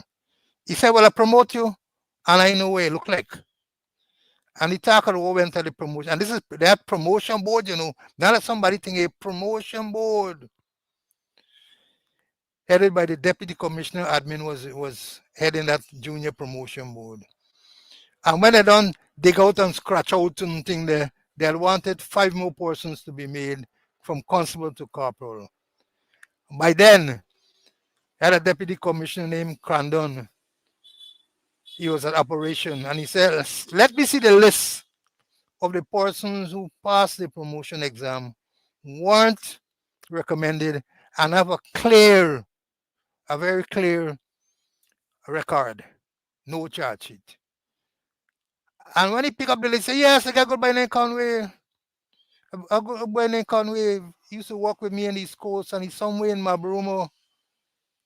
And my commander then, hearing that Crandon talking for a man from the interior, said, "Oh yes, very good boy." He chimed in, "Very good boy, very good boy."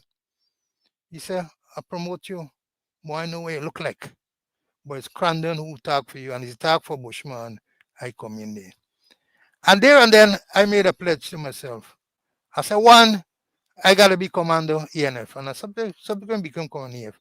And 2, I mustn't be like that commando. I mustn't promote people I mean, I know them. Me know what they look like. And I subsequently became commando, recommended other people promotion, and I traveled the length and breadth of my division, and I knew all my men them. Every one of them I know inside out. And anyone I know how to promote, I know them inside out. I couldn't be like my force commando who promoted me, say he promoted me and then he look like. And that's one point I want to leave to the commanders. Know your people. Know them inside out. Travel around. Visit your station.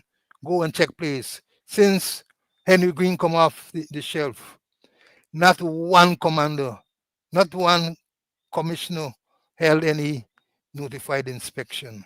The commissioner must only notify inspection once a year, and the commanders once every twice a year.